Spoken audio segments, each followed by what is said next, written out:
Time for some business news. We're starting with the US blocking $6 billion in Iranian funding from being transferred to Tehran. Camille Knight is here in studio with more.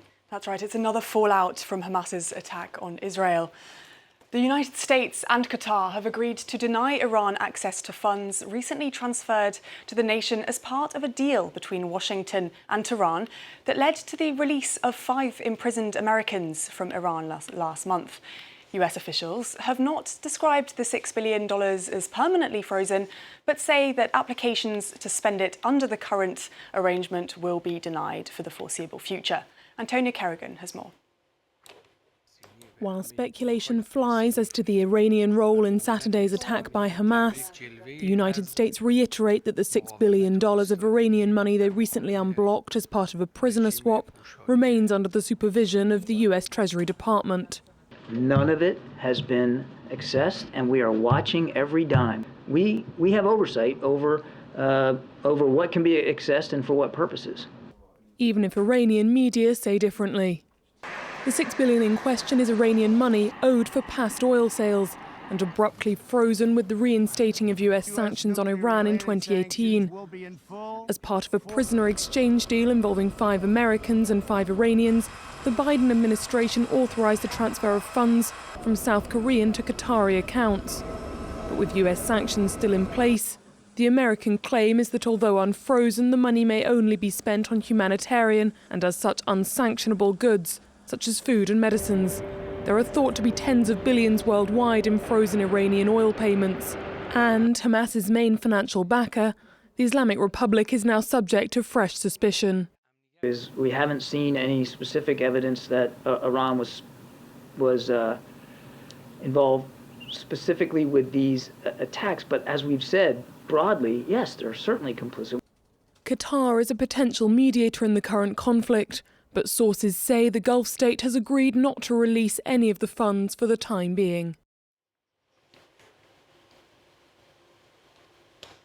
And now over to the EU, where member states will be voting on the use of glyphosate. The use of the herbicide was authorised back in 2017, and now the European Commission is preparing to renew that authorisation.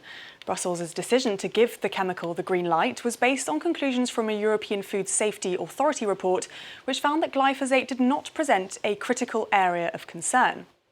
Glyphosate is the most widely used herbicide in Europe and the world. 800,000 tonnes of it are used every year, and it's used in about a third of wheat crops. There has been a decline in sales, though, in recent years. In France, for example, sales went down by 25% in 2022, and they've been steeply declining across the world this year as well. That's partly due to a series of controversies surrounding glyphosate's impact on human health. Exposure to the herbicide has been linked to birth defects, for example, and researchers are also keen to highlight its impact on the environment. Take a listen. There have been a few studies in Latin America which have shown that after around 20 years, with 3 applications of glyphosate at the recommended doses per year, earthworms become virtually extinct. Earthworms contribute to soil fertility, and their presence can increase crop production by 25 to 30%. So doing without earthworms has undeniable consequences for the system. What's more, anything that contributes to their disappearance is not very sustainable for agricultural soils.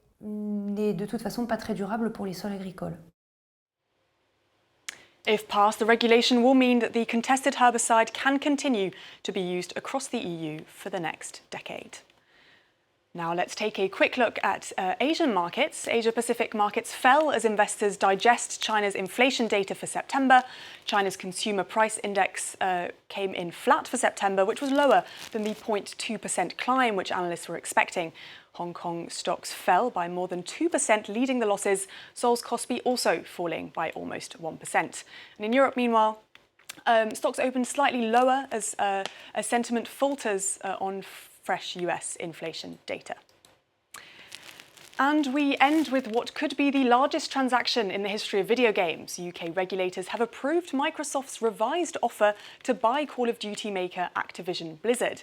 It said the updated bid had addressed concerns after it blocked the original $69 billion deal back in April. Regulators had worried that Microsoft's control over popular titles like Call of Duty and World of Warcraft might allow it to withhold that content from rival gaming platforms. Microsoft has now agreed to hand the rights of distributor Activision's game on consoles and PCs over the cloud to France's Ubisoft. The deal marks a huge shift for the games industry, further cementing Microsoft as a video game giant. Sharon. Thank you for that, Camille. That's Camille Knight joining us there from our business desk.